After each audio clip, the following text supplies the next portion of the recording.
I was standing in my kitchen stirring pasta sauce while watching my three kids argue over who got to set the table. Emma, my 12-year-old, was trying to be the responsible big sister. Jake was making silly faces at 5-year-old Sophia, who was giggling uncontrollably. My husband, David, had just walked through the door, loosening his tie, with that tired but content smile he always wore after work. This was our normal, our beautiful chaos. My mother-in-law, Margaret, had always shown special interest in the children, especially Emma, watching her with an intensity I could never quite understand. I never thought that attention hid something so devastating. Before I continue this story, let me know where you are watching from and hit that like button if you have ever experienced unexpected surprises from family members that changed everything. Trust me, when I say this story will make you question what family really means and how far some people will go to protect what they think is theirs. Now, let me take you back to how this all began. Living in the suburbs of Denver, Colorado, our life felt picture perfect most days. I had been married to David for 7 years, and we had built something beautiful together. At 32, I was working as a part-time nurse, while David, my husband of 7 years, worked as a software engineer for a tech company downtown. Our 3 children were the center of our universe. Emma, our oldest at 12, had inherited my stubborn streak, but David's kind heart. Jake, 8 years old, was pure energy and mischief, always finding new ways to turn our house upside down. Little Sophia, our baby at 5, was the princess, who had everyone wrapped around her tiny finger. Margaret, David's mother, was 58 and had been widowed 3 years earlier when David's father passed from a heart attack. Since then, she had thrown herself into being the devoted grandmother, living just 15 minutes away in a small apartment that overlooked the mountains. She visited at least 3 times a week, always bringing homemade cookies or small gifts for the children. Margaret took tremendous pride in the Thompson family lineage, often telling stories about great-grandparents and distant relatives who had accomplished remarkable things. She would spend hours showing the kids old photo albums, pointing out family resemblances, and talking about the good genes that ran through their bloodline. But something started to shift about 6 months ago. Margaret began asking strange questions about my past, particularly about my college years and the time before I met David. At first, these seemed like innocent curiosity from a mother-in-law who wanted to know her daughter-in-law better. She would ask about old boyfriends, about parties I had attended, about friends I had made during those years. When I would deflect or give brief answers, she would press for more details always, with a smile but with eyes that seemed to be searching for something specific. The way Margaret looked at Emma started to change too. Instead of the warm, doting grandmother gaze, there was something more analytical, more scrutinizing. She would study Emma's features when she thought no one was looking, tilting her head as if trying to solve a puzzle. During family dinners, I caught her comparing Emma's nose to David's or commenting how Emma's hair texture was different from the rest of the family. These observations were always delivered with a light laugh, as if she was just making conversation, but something in her tone made my stomach tighten with unease. Margaret began requesting to see old photographs of me, particularly from my college years at the University of Colorado. She claimed she wanted to create a family scrapbook that included pictures of David and me from before we met. I found myself hesitating to share certain photos, though I could not quite articulate why. When I did show her pictures, she would study them intensely, asking about the people in the background, about when and where each photo was taken. Her questions felt more like an interrogation than casual interest. The breaking point came when she started asking about my relationships before David. During one particularly uncomfortable Sunday dinner, she asked directly about men I had dated in college, about how serious those relationships had been, about whether I had maintained contact with any of them. David immediately jumped to my defense, telling his mother that my past was private and not relevant to our current family. But Margaret just smiled, that tight smile, and said she was only trying to understand the family history better for the grandchildren's sake. I tried to brush off my growing discomfort, telling myself that Margaret was just being an overly involved grandmother. Grief affects people differently, and perhaps losing her husband had made her cling more tightly to the family connections she still had. David assured me that his mother meant well, that she had always been intense about family matters, and that her behavior would settle down once she adjusted to her new life as a widow. Then came the weekend that changed everything. David and I had been invited to his college roommate's wedding in California, a 3-day affair that required us to fly out of state. Margaret immediately volunteered to watch all 3 children, insisting that it would be better for them to stay in their own home rather than being shuffled around to different babysitters. Despite my lingering unease about her recent behavior, I could not argue with her logic, and the children adored their grandmother. When we returned from the wedding, the kids were full of stories about their weekend with Grandma Margaret. She had taken them to the zoo, made their favorite meals, and even set up a movie marathon in the living room with blankets and popcorn. Everything seemed perfectly normal until Emma mentioned something that made my blood run cold. According to Emma, Grandma Margaret had played doctor with them on Saturday morning. She had told them it was a fun game where she would check their health like a real doctor. Emma described how Margaret had used cotton swabs to collect saliva from each of their mouths, explaining that this was how doctors could tell if someone was healthy or getting sick. Jake and Sophia had thought it was hilarious, opening their mouths wide and sticking out their tongues for their grandmother's medical examination. When I asked Emma more details about this doctor game, she said that Margaret had put their cotton swabs into small plastic bags and written their names on labels. Margaret had told them this was so she could keep track of each child's health information, just like real doctors do in hospitals. The children had been delighted to participate in what seemed like an educational game with their beloved grandmother. I felt a chill run down my spine, but when I mentioned this to David, he laughed it off. His mother had always been anxious about health issues, he explained, especially since his father's sudden death. She probably just wanted to ease her own worries about the children's well-being. It was unusual, he admitted, but not necessarily concerning. Margaret had worked as a dental hygienist for 30 years before retiring, so she was comfortable with medical procedures and probably thought she was being helpful. But the doctor game was just the beginning. Over the following weeks, Margaret's behavior toward Emma became increasingly cold and distant. She would hug Jake and Sophia warmly when she arrived for visits, but her embraces for Emma became brief and almost obligatory. She started making comments about how Emma looked different from the rest of the family, how her eyes were a different shape, how her smile did not quite match David's or the other children's. During one particularly painful dinner, Margaret pulled out old family photos and pointed out resemblances between Jake and David's baby pictures, between Sophia and her own childhood photos. But when it came to Emma, Margaret would study the images silently and then change the subject. Emma began to notice the differential treatment, asking me quietly why Grandma Margaret seemed upset with her, whether she had done something wrong during their weekend together. The tension in our family was becoming impossible to ignore. David started to see what I had been noticing, the way his mother's affection for Emma had cooled, the way she made subtle comparisons between Emma and her siblings. But even as we both recognized that something was wrong, neither of us could have imagined the betrayal that was coming our way. The discovery happened on a Tuesday afternoon in November. Margaret had come over for her usual weekly visit, bringing homemade apple pie and staying for dinner with the family.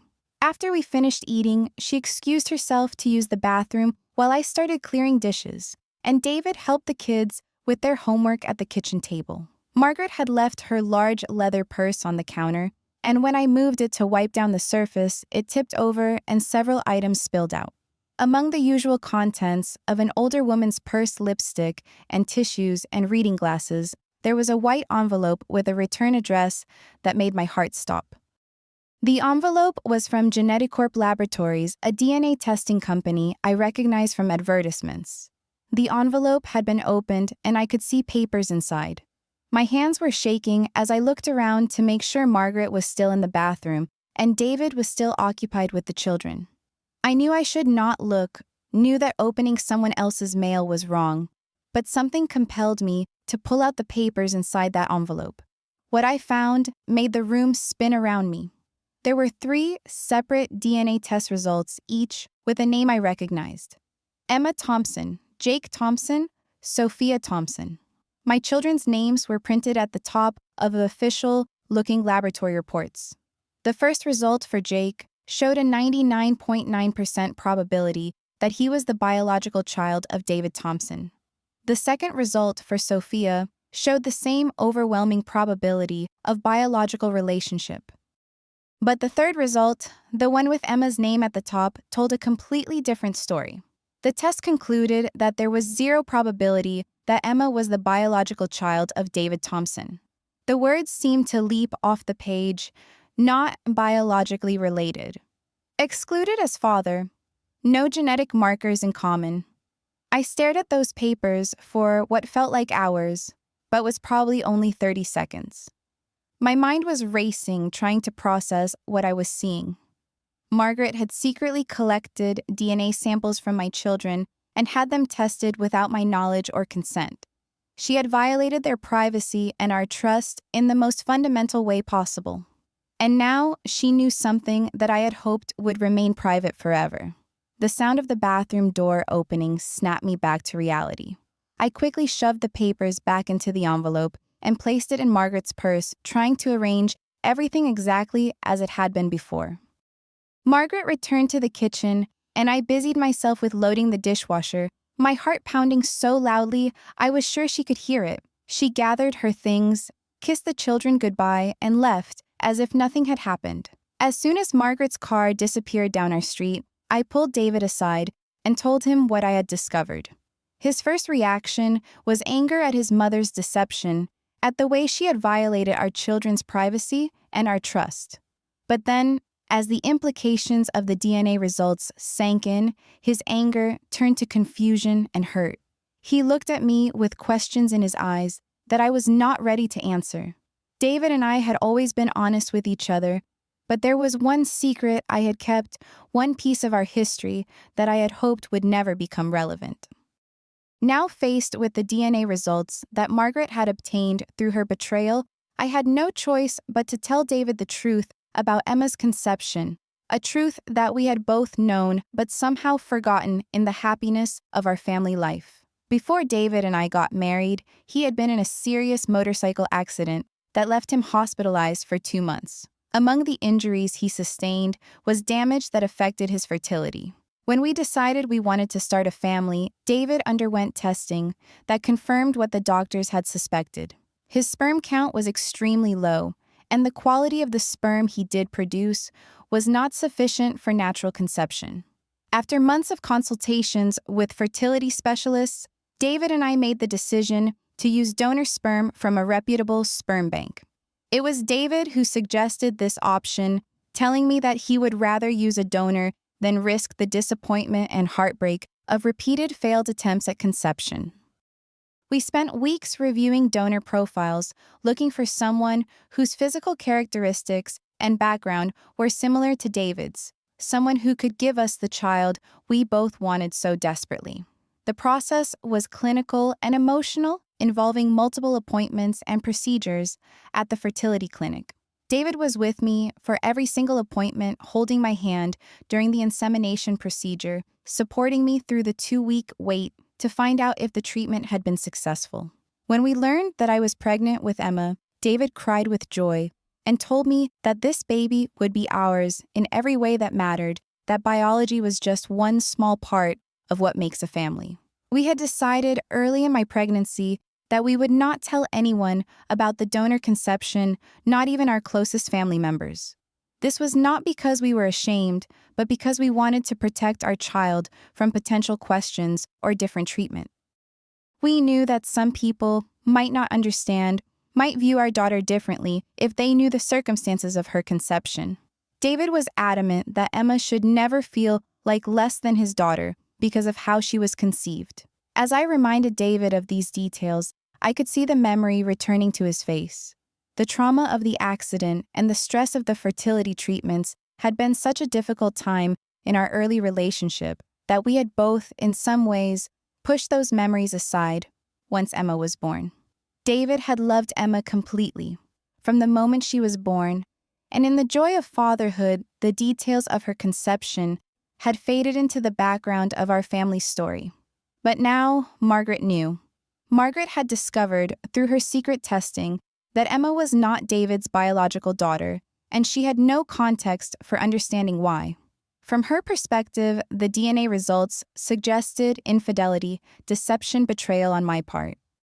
She had no way of knowing about David's fertility issues or our decision to use a donor, and based on her recent behavior, it seemed clear that she had reached the worst possible conclusions about what the test results meant. David and I spent that evening trying to decide how to handle the situation.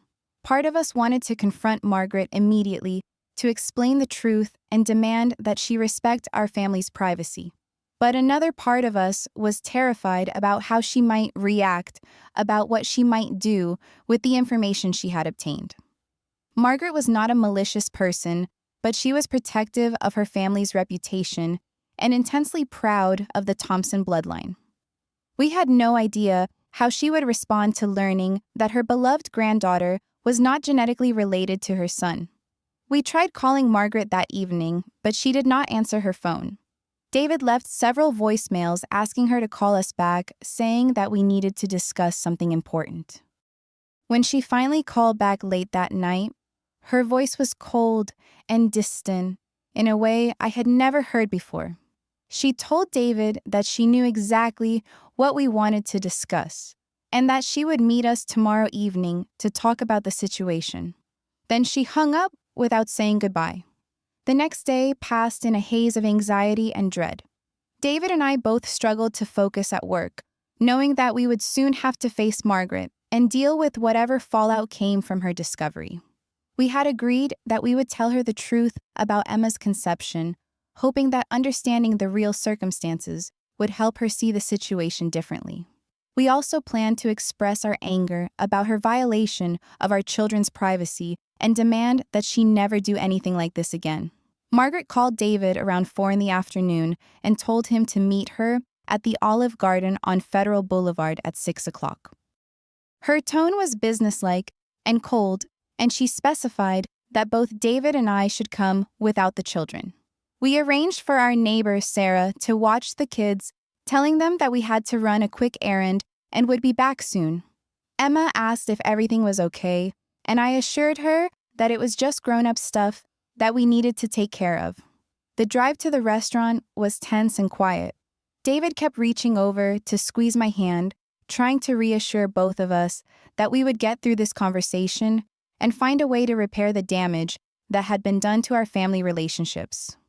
I kept thinking about Emma, about how much she loved her grandma Margaret, about how devastating it would be for her to learn that Margaret viewed her differently now that she knew about the DNA results. We arrived at Olive Garden a few minutes before 6 and found Margaret already seated in a booth toward the back of the restaurant. She was wearing a black dress and had her hair pulled back severely, giving her an austere appearance that was very different from her usual warm grandmother look. When we approached the table, she did not stand up or smile, just gestured for us to sit across from her. David started to speak as soon as we sat down, trying to explain that we needed to discuss the DNA testing she had done on our children. But Margaret held up her hand to stop him, her expression hard and unyielding. She reached into her purse and pulled out copies of the DNA test results, spreading them on the table between us like evidence in a court case. Margaret's voice was low and controlled as she began to speak, but her words hit like physical blows. She told us that she had suspected something was wrong with Emma for months, that the child did not look like anyone in the Thompson family, that her mannerisms and personality were different from David's other children. She said that she had finally decided to get proof of what she had long suspected, that Emma was not David's biological daughter. Then Margaret turned her attention to me, Her eyes filled with a fury I had never seen before. She accused me of deceiving David, of tricking him into raising another man's child, of corrupting the Thompson family bloodline with lies and infidelity. Her voice began to rise as she spoke, and I could feel other diners in the restaurant starting to look in our direction. David tried to interrupt to explain the real circumstances of Emma's conception, but Margaret was not interested in hearing explanations. She had already decided what the DNA results meant, and nothing we could say was going to change her interpretation.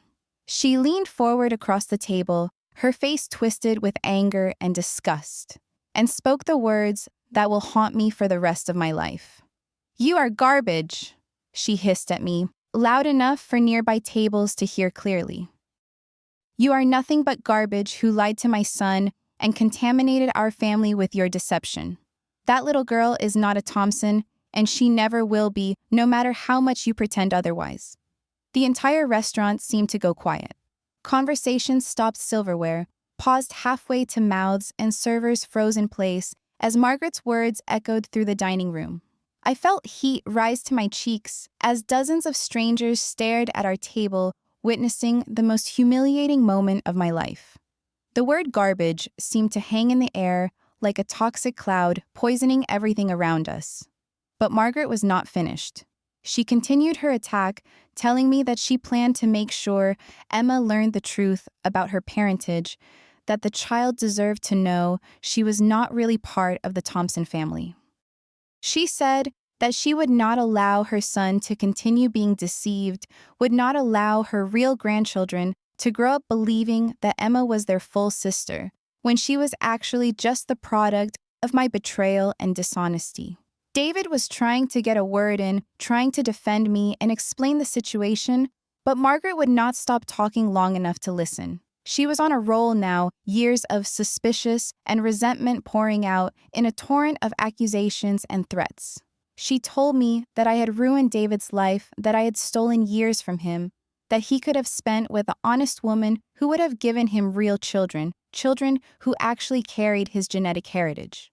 The restaurant manager had started walking toward our table, clearly concerned about the disruption Margaret was creating. Other diners were whispering and pointing, some of them holding up phones as if they might be recording the scene. I felt trapped in a nightmare, unable to defend myself against Margaret's accusations, while surrounded by strangers who were witnessing my complete humiliation. Margaret saved her final blow for last. She leaned back in the booth, her voice dropping to a venomous whisper that somehow carried more weight than her earlier shouting. She told me that she would make sure everyone in the family knew the truth about Emma's parentage, that she would not allow the Thompson name to be associated with the lies I had built our marriage on. She said that David deserved better than a wife who would deceive him about something so fundamental, and that Emma deserved to know her real father rather than living a lie. As Margaret gathered her purse and prepared to leave, she looked directly at me one last time and repeated the word that had started this public humiliation. "Garbage," she said, again standing up from the booth and walking toward the restaurant exit without looking back. David and I sat in stunned silence as she disappeared through the doors, leaving us surrounded by staring strangers and the wreckage of our family relationships. For a moment after Margaret left, I sat frozen in that booth, feeling like the entire restaurant was still staring at me. The word garbage echoed in my mind, along with all of her accusations about deception and lies. But then something shifted inside me, something that had been building during all those months of watching Margaret treat Emma differently, all those uncomfortable questions about my past, all the subtle ways she had been undermining our family harmony. I looked around the restaurant at all those curious faces, at David, who was sitting across from me with his head in his hands, at the manager who was still hovering nearby, wondering if he needed to intervene further. And I realized that I was done being the victim in this situation. I was done letting Margaret control the narrative about my family, about my daughter, about the choices David and I had made together. I stood up from the booth and my voice was steady and clear as I addressed not just David, but everyone in that restaurant who had witnessed Margaret's attack on me. I told them that they had just watched a grandmother attack a mother for seeking medical help to have a baby. I explained that my husband had been in an accident that affected his ability to father children naturally, and that we had chosen to use donor sperm so that we could start the family we both wanted so desperately. The change in the atmosphere was immediate and dramatic. The strangers who had been staring at me with curiosity or judgment suddenly looked embarrassed for having witnessed such a private family matter being aired in public. Some of them started looking away, giving us the privacy we should have had all along. Others nodded in understanding, and I could see sympathy replacing the earlier curiosity in their expressions. I continued speaking, my voice getting stronger with each word.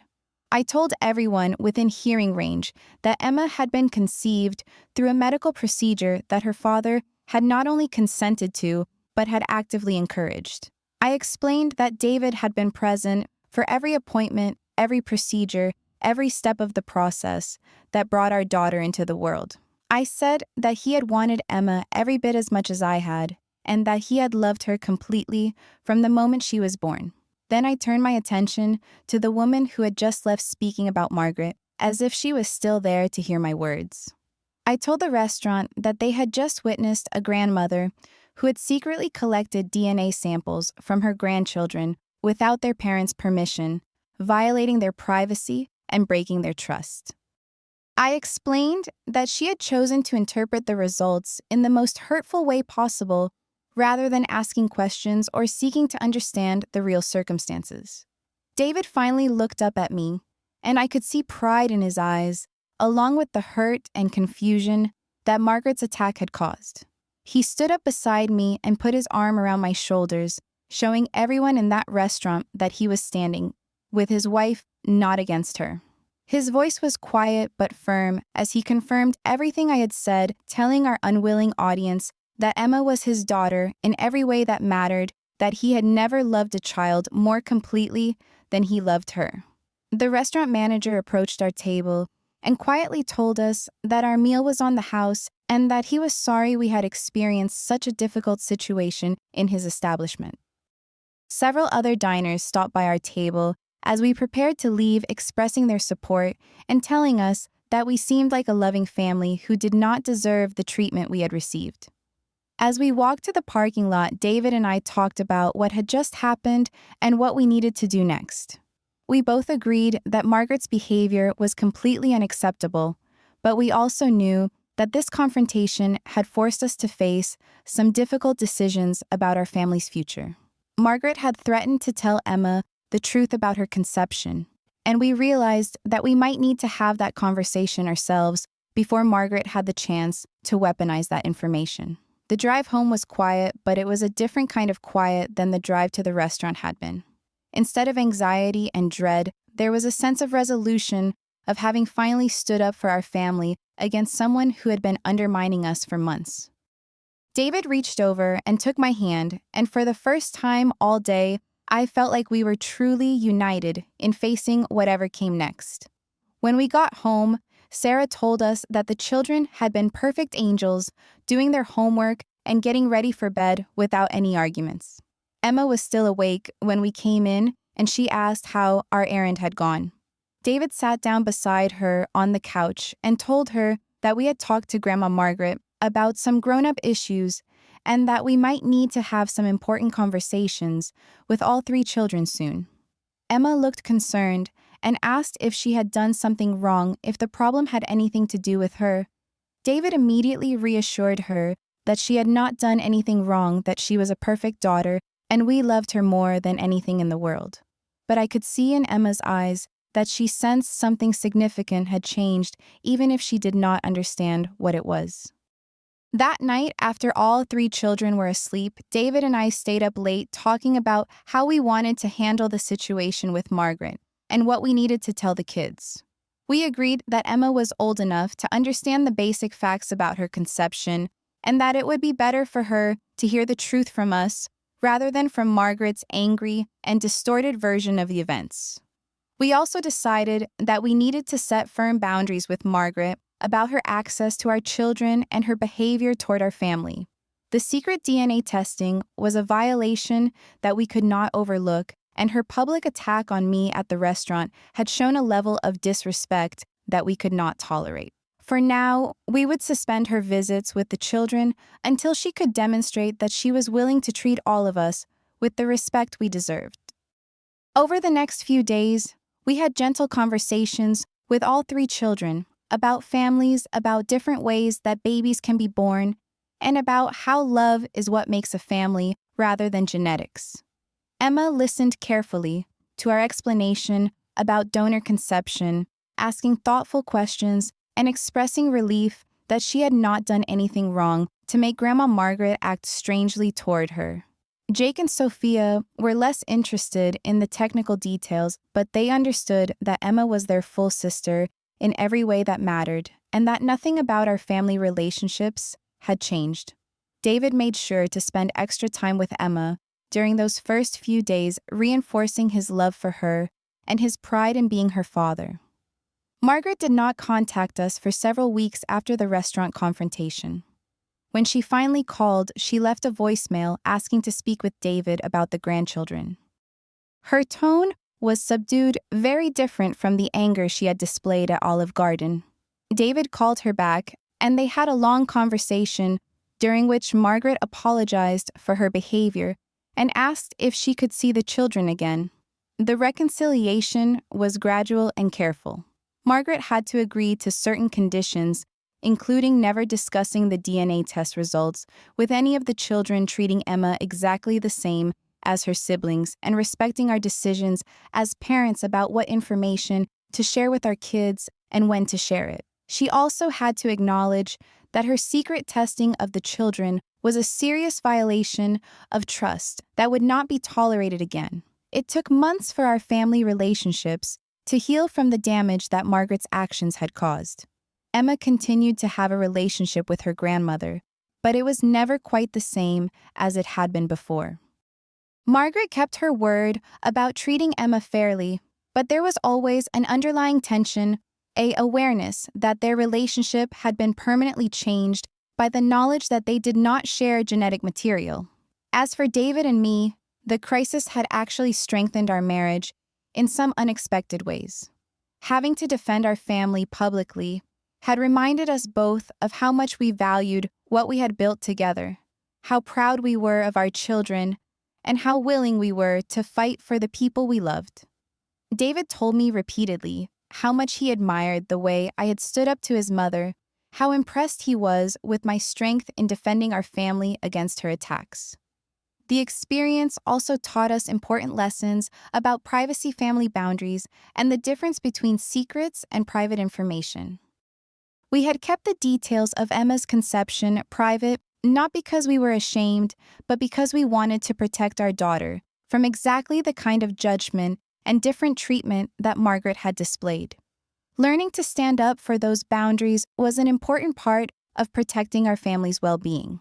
Looking back now, I realized that Margaret's actions, hurtful as they were, forced us to have conversations and make decisions that ultimately made our family stronger. Emma knows the truth about her conception, and she also knows that it does not change her place in our family or her father's love for her one bit. David and I have a deeper appreciation for the choices we made together and the family we created through those choices. Most importantly, we learned that family is not defined by DNA or genetics, but by love, commitment, and the daily choice to care for each other through good times and difficult ones.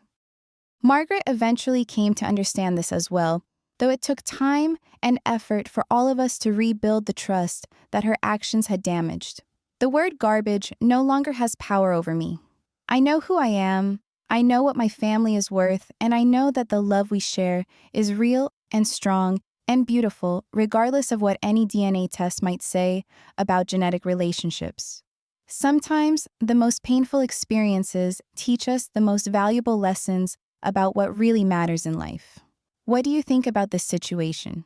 Have you ever had to stand up for your family against unexpected criticism or judgment? How do you define what makes a real family? Share your thoughts in the comments below, and do not forget to like this video if it made you think about family relationships in a new way.